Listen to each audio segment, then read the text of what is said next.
মধ্যরাতে কলকাতায় গুলি করে খুন প্রমোটারকে। এই ঘটনার জেরে চাঞ্চল্য রবীন্দ্র সরণিতে। মৃতের নাম মোহাম্মদ আসিফ ওরফে বাচ্চা কালু, বাড়ি বড়বাজার থানা এলাকার গোবিন্দচন্দ্রধর লেনে। রবিবার রাত তখন 12টা। হেয়ার স্ট্রিট থানা এলাকার রবীন্দ্র সরণির ওপর দিয়ে বাইকে করে বাড়ি ফিরছিলেন মোহাম্মদ কামার নামে এক ব্যক্তি। তিনি ইট বালি সরবরাহের কাজ করেন।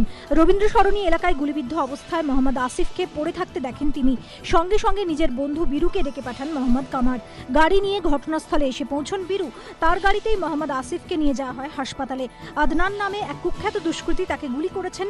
হাসপাতালে যাওয়ার পথে আসিফ একথা জানিয়েছেন বলে দাবি মোহাম্মদ কামার ও বীরুর। সোমবার সকাল 11টা নাগাদ হাসপাতালেই মৃত্যু হয় মোহাম্মদ আসিফের। कमर भाई बोल के थे, उसने मुझे फ़ोन किया कि कल्लू को गोली लग गया है मयूर सिनेमा के पास में, आप कहाँ आइए जल्दी से। तो हम लोग पहुँचे, देखा कि उसको गोली लगा था। हमको बोला वीरू हमको हॉस्पिटल लेके चलो, हमको बचाओ। तो हमने पूछा उसको कौन गोली मारा, तो उसने नाम बताया।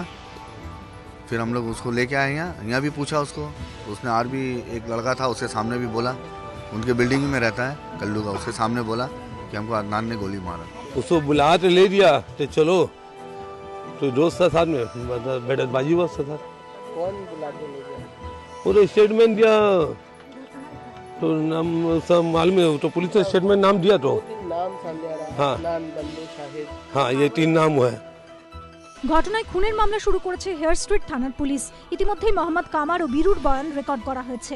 তদন্তে নেমে পুলিশ জানতে পেরেছে মোহাম্মদ আসিফ ওরফে বাচ্চা কালু প্রমোটার হলেও আগে অপরাধমূলক কাজকর্মের সঙ্গে তার নাম জড়িত ছিল। এলাকার সক্রিয় তৃণমূল সমর্থক ছিলেন তিনি। আসিফকে খুনের ঘটনায় অভিযুক্ত আদনান কলুটোলা এলাকার কুখ্যাত দুষ্কৃতী।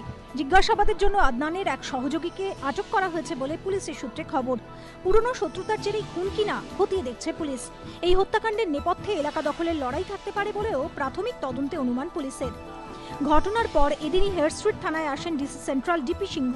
পুলিশ আধিকারিকদের সঙ্গে বৈঠকও করেন তিনি। ছিনতাইয়ে বাধা দিলেই গুলি, শ্লীলতাহানিতে বাধা দিলেও গুলি চালানোর অভিযোগ। শহরের বুকে পরপর অপরাধের ঘটনা। তারই মধ্যে ফের রাতের কলকাতায় প্রমোটারকে গুলি করে খুনের অভিযোগ।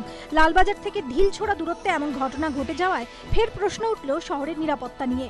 প্রকাশ সিংহ ও সমীরণ পালের রিপোর্ট, এবিপি আনন্দ, কলকাতা।